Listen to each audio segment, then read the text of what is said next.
우리 사도신경으로 신앙 고백하심으로 6월 30일 목요일 새벽 기도회를 시작하도록 하겠습니다.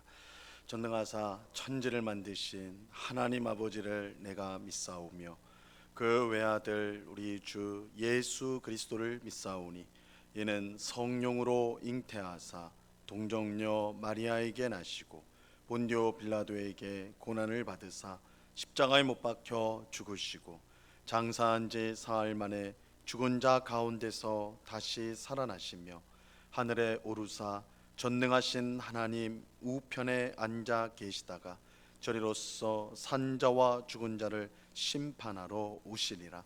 성령을 믿사오며 거룩한 공예와 성도가 서로 교통하는 것과 죄를 사하여 주시는 것과 몸이 다시 사는 것과 영원히 사는 것을 믿사옵나이다. 아멘. 우리 찬송가 445장, 찬송가 445장 태산을 넘어 험곡에 가도 우리 같이 찬송하도록 하겠습니다. 찬송가 445장 이전 통일 찬송가는 502장 찬송입니다.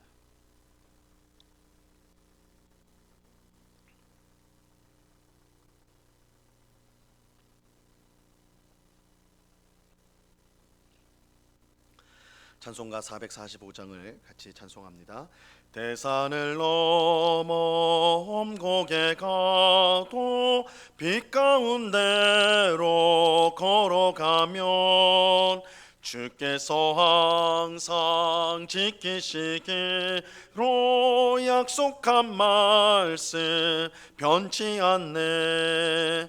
하늘의 영광 하늘의 영광 나의 맘속에 차고도 넘쳐 할렐루야를 힘차게 불러 영원히 주를 찬양하리.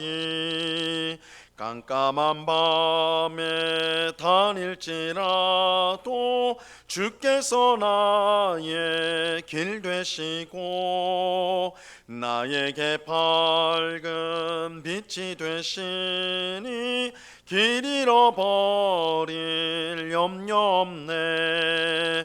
하늘의 영광 하늘의 영광 나의 맘속에 차고도 넘쳐 할렐루야를 힘차게 불러 영원히 주를 찬양하리. 광명한 그 빛 마음에 받아 찬란한 천국 바라보고 할렐루야를 힘차게 불러 날마다 빛에 걸어가리. 하늘의 영광 하늘의 영광 나의 맘속에 차고도 넘쳐 할렐루야를 힘차게 불러 영원히 주를 찬양하리. 아멘. 기도하겠습니다. 참 좋으신 아버지 하나님 감사합니다. 많은 비가 내리는 새벽이지만 주님을 사랑하는 주의 백성들이 이렇게 한자리에 모였습니다. 저희들을 불쌍히 여겨주사 하나님의 풍성한 은혜와 복으로 충만케 하여 주시옵소서. 아버지 하나님 주님의 귀한 은혜로 이번 6월달도 이렇게 은혜 가운데 잘 지내게 하시니 감사합니다. 항상 무엇이 부족한 것처럼 없는 것처럼 살아가는 저희들입니다. 그러나 되돌아보면 모든 것이 하나님의 은혜고 또한 모든 것이 하나님의 인도요 또한 하나님께서 채워주신 결과임을 우리가 고백하지 않을 수 없습니다. 항상 되돌아보며 하나님 베푸신 은혜를 우리가 기억하고 감사하며 찬송하며 앞으로의 모든 세월도 하나님께서 복 주시고 또한 신실하게 인도하실 것을 확신하며 감사와 찬송을 올리는 저희가 되게 하여 주시옵소서. 저희들을 불쌍히 여겨주셔서 믿음을 더하여 주옵소서. 아버지 하나님 세상에 눈에 보이는 것들에 우리의 마음이 흔들리고 마치 그것이 전부인 것처럼 생각하여 하나님 나라 우리의 영원한 본향을 잊어버리고 살아갈 때가 얼마나 많은지요. 저희들 불쌍히 여겨주사 우리의 본향 하나님 나라를 항상 생각하며 그 하나님 나라를 향하여 우리가 끊임없이 이 순례의 길을 힘있게 전진해 가는 저희들이 다 될 수 있도록 주님 도와 주시옵소서. 이 새벽에 주의 말씀을 듣고자 합니다. 성령 하나님께서 밝히 조명하여 주셔서 주의 말씀의 뜻을 깨닫게 하시고 말씀을 통해 하나님의 뜻을 우리가 발견하고 그 뜻에 순종함으로 하나님이 우리에게 약속하신 풍성한 삶을 살아가는 저희 모두가 되게 하여 주시옵소서. 이 시간 귀한 은혜 베풀어 주시는 주님께 감사와 찬양을 올려드리오며 예수 그리스도 이름으로 기도드리옵나이다. 아멘. 우리 하나님 말씀을 다 같이 봅니다. 마태복음 14장 1절로 12절까지의 말씀을 우리가 다 같이 보도록 하겠습니다. 마태복음 14장 1절로 12절까지의 말씀입니다.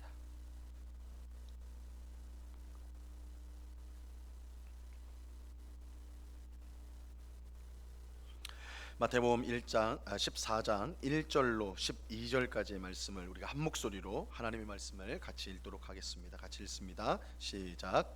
그때 분봉왕 헤롯이 예수의 소문을 듣고 그 신하들에게 이르되 이는 세례 요한이라 그가 죽은 자 가운데서 살아났으니 그러므로 이런 능력이 그 속에서 역사하는도다 하더라.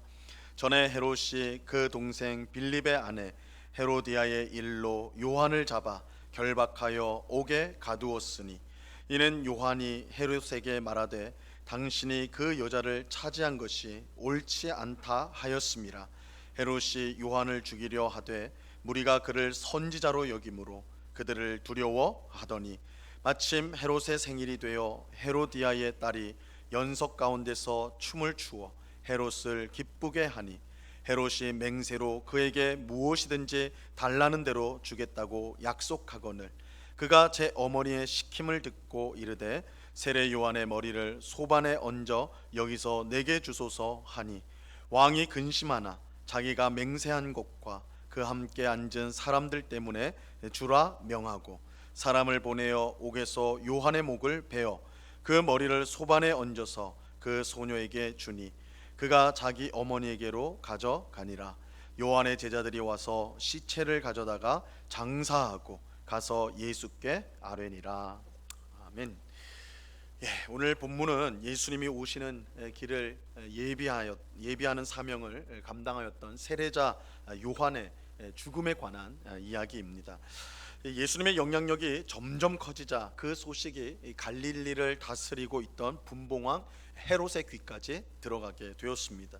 이 분봉왕 헤롯은 예수님이 태어날 당시 이스라엘을 다스렸던 헤롯 대왕의 아들입니다.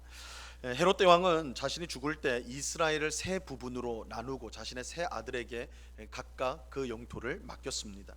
이 세 아들 중 하나였던 오늘 본문에 나오는 헤롯은 원래 이제 헤롯 안티파스라고 하는데 이 예수님이 활동했던 갈릴리 지역을 다스렸던 왕이었습니다. 그런데 예수님의 소문을 들은 헤롯은 그의 신하들에게 아주 의미심장한 말을 하게 됩니다. 오늘 본문 1절과 2절을 보세요. 그때 분봉왕 헤롯이 예수의 소문을 듣고 그 신하들에게 이르되 이는 세례 요한이라 그가 죽은 자 가운데서 살아났으니 그러므로 이런 능력이 그 속에서 역사하는도다 하더라. 헤롯은 죽은 세례자 요한이 다시 살아나 예수로 활동하는 것이다 이렇게 말하였습니다. 헤롯이 이렇게 말한 이유가 있었습니다. 세례자 요한이 죽임을 당했는데 예수의 활동을 듣고 예수님의 영향력이 커지는 것을 듣고 이건 틀림없이 죽은 세례자 요한이 예수로 다시 부활을 하여서 이렇게 활동하는 것이다 이렇게 말을 하였는데 그렇게 말한 이유가 있었어요. 그것은 전부터 헤롯이 이 세례자 요한을 의롭고 거룩한 사람으로 알고 두려워하였기 때문입니다. 이 마가복음 6장 20절 말씀에 보면요, 헤롯이 요한을 어떻게 보았는지 이렇게 말씀하고 있어요.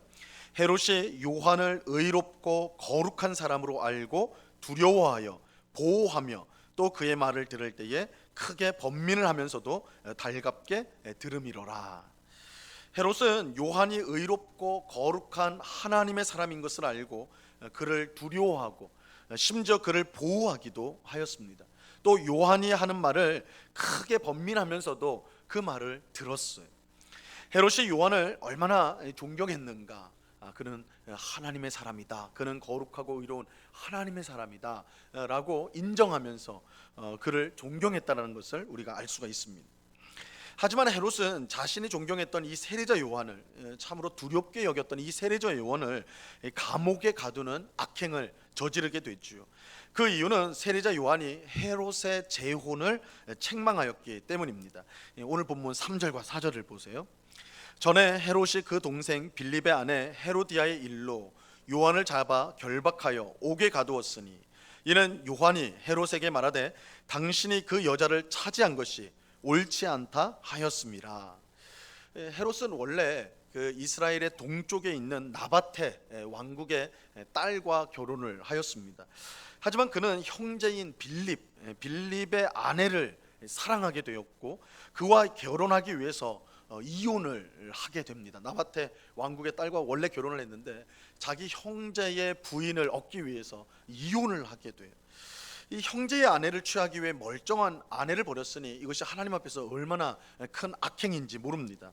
세례자 요한은 이런 악행을 저지른 헤롯을 책망하였고 이 일로 감옥에 갇히게 되었어요. 헤롯은 자신의 재혼을 책망한 세례자 요한을 죽이고 싶어 하였습니다. 하지만 감옥에 가두기만 하였어요. 이것은 방금 전에 말씀드린 대로 헤롯이 이 세례자 요한을 껄끄럽게 생각하면서도 매우 존경하고 두려워하였기 때문입니다. 그러니까 왕을 책망하였으니까, 왕을 비난하였으니까 뭐 당연히 그는 죽여야 마땅하겠죠, 왕의 입장에서는. 그럼에도 불구하고 그저 감옥에만 갇힌 것은 이 헤롯이 세례자 요한을 하나님의 사람으로 알고 두려워하였다라는 것을 보여주는 겁니다. 하지만 세례자 요한을 정말로 죽이고 싶어한 사람이 있었어요. 헤롯과 재혼한 헤로디아였습니다. 그는 헤롯이 세례자 요한을 죽이기를 바랐지만 그렇게 하지 않자 자신이 직접 나서게 됩니다. 이 헤롯이 생일을 맞아서 축하 잔치가 벌어졌는데 헤로디아의 딸이 그 잔치에서 춤을 추게 돼요. 근데 그 춤을 본 헤롯이 너무나 기분이 좋아서 이 헤로디아의 딸에게, 살로메라는 딸인데 이 딸에게 약속을 하죠. 네가 원하는 것은 내가 다 들어주겠다. 내가 왕이니까 네가 원하는 건 내가 다 들어주겠다 약속을 합니다. 이 헤로디아의 딸이 엄마에게 묻죠. 뭘 요구해야 되느냐 묻고 이 헤로디아는 딸에게 세례자 요한의 목을 가져다 달라 그렇게 요청하라고 시킵니다. 헤롯은 근심을 했지만, 그 말을 듣고 근심했지만 자신이 한 약속이고 또 그 자리에 앉아 있었던 사람들 앞에 자신의 체면이 걸린 문제라 생각하여서 그 요청을 받아들이게 됩니다. 자, 오늘 본문 7절로 9절까지의 말씀을 보시기 바랍니다. 7절에서 9절을 보세요. 헤롯이 맹세로 그에게 무엇이든지 달라는 대로 주겠다고 약속하거늘 그가 제 어머니의 시킴을 듣고 이르되 세례 요한의 머리를 소반에 얹어 여기서 내게 주소서 하니 왕이 근심하나 자기가 맹세한 것과 그 함께 앉은 사람들 때문에 주라 명하고, 결국 옥에 있던 세례자 요한은 머리가 베어서 죽임을 당하였고 요한의 제자들이 와서 그의 시체를 가져다가 장사하게 됩니다. 자, 11절과 12절에 나옵니다. 그 머리를 소반에 얹어서 그 소녀에게 주니 그가 자기 어머니에게로 가져가니라. 요한의 제자들이 와서 시체를 가져다가 장사하고 가서 예수께 아뢰니라. 이러한 세례자 요한의 죽음은 참으로 허망한 죽음이 아니라 할 수가 없는 것이죠. 참으로 허망한 죽음이다라고 할 수가 있어요. 온 세상을 구원할 예수님의 오실 길을 예비하는 그 사명을 가지고 태어난 사람이 바로 세례자 요한입니다. 예수님은 이 세례자 요한이 얼마나 위대한 사람인지, 그는 선지자 중에 가장 뛰어난 선지자이고 여자가 낳은 사람 중에 가장 위대한 사람이다. 세례자 요한이 그렇게 위대한 사람이다. 예수님께서 그렇게 말씀하셨어요. 하지만 위대한 세례자 요한의 최후는 이처럼 허망하고 참으로 비참했습니다. 우리는 하나님께서 이 세례자 요한이 왜 이처럼 비참한 죽음을 당하게 하셨는지, 허락하셨는지 이해하기가 어렵습니다. 세례자 요한은 어렸을 때부터 광야에서 생활하면서 오직 하나님을 위해 그 평생을 살았던 사람입니다. 평생 하나님을 위해 일한 세례자 요한이기에 그의 죽음은 더욱더 허망해 보이는 것이죠. 하나님을 위해 모든 것을 다 바친 것의 결과가 이런 것이라면 실망하지 않을 사람은 거의 없을 것입니다. 모든 사람의 존경과 애도 속에 죽음을 맞이하지는 못하더라도 적어도 이 헤로디와 같은 악녀의 손에 죽는 것은 하나님이 막아주셔야 하지 않을까, 그렇게 생각이 드는 것이죠. 평생 주를 위해 살아온 결과가 감옥에서 이 목베임을 당한 것이라면 누가 주를 위해서 살려고 할까요? 그런데 세례자 요한의 죽음이 이처럼 허망한데 그보다 훨씬 더 허망한 죽음이, 또 하나의 죽음이 있었어요. 바로 예수님의 죽음이었습니다.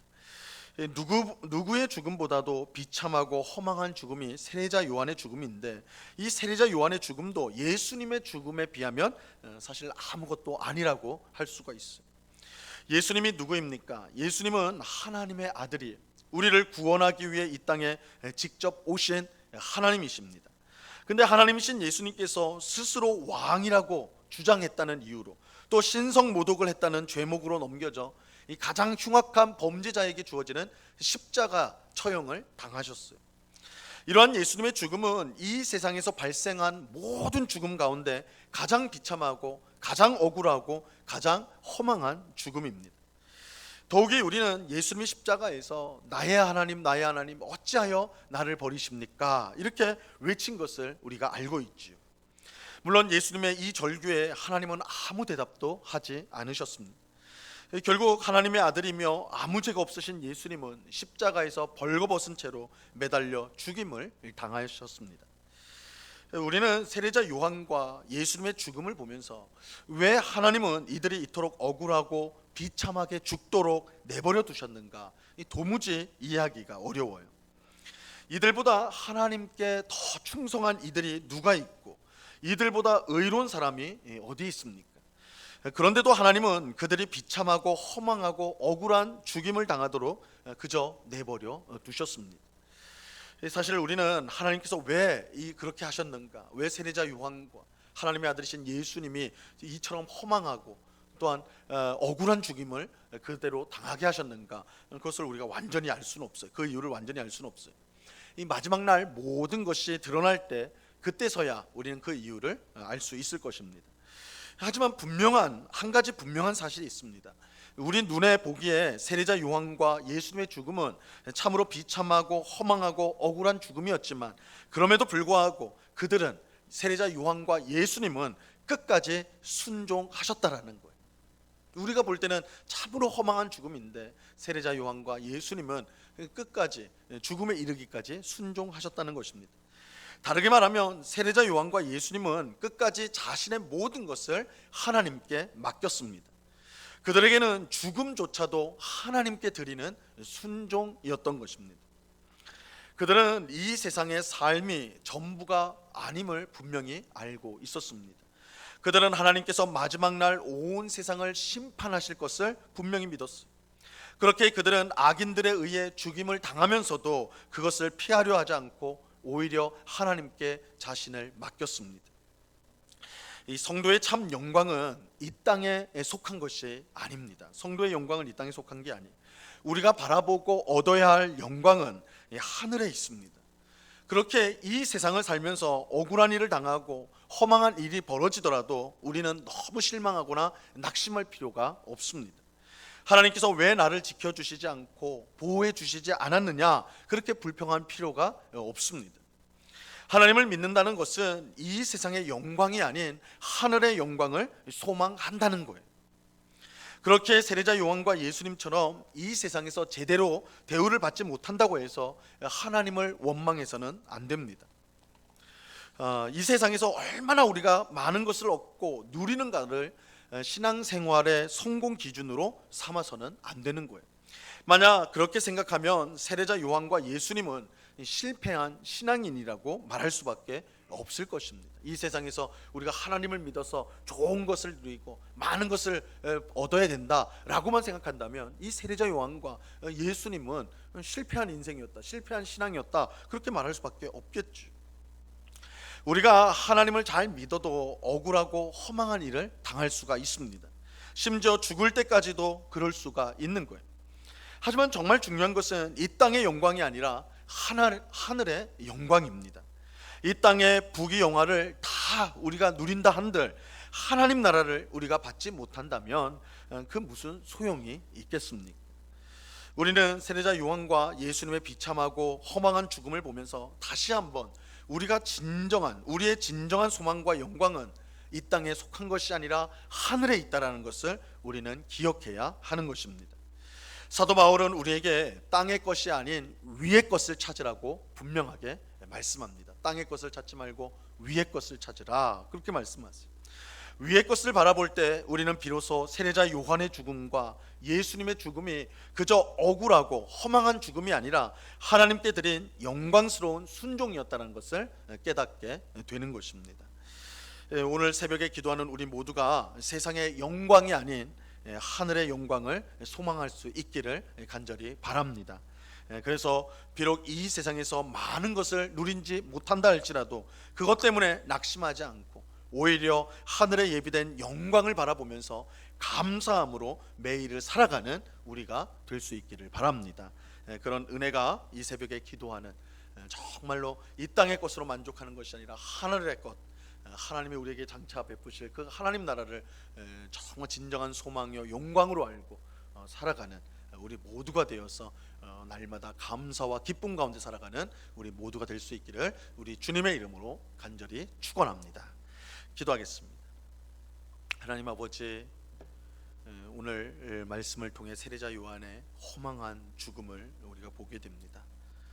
평생 주님을 위하여, 평생 예수님의 길을 예비하는 그 일을 위하여 살아왔던 세례자 요한인데 그는 억울한 일로 감옥에 갇힐 뿐만 아니라 악녀 헤로디아에 의해서 목이 베임을 당하는 최후를 맞이하게 됩니다. 우리가 세상적으로 보면 이보다 비참하고 이보다 억울한 일이 없고 이보다 허망한 죽음이 없습니다. 하나님이 왜 이렇게 세례자 요한이 최후를 맞이하게 하셨는지, 그것을 허락하셨는지 우리가 도무지 이해할 수가 없습니다.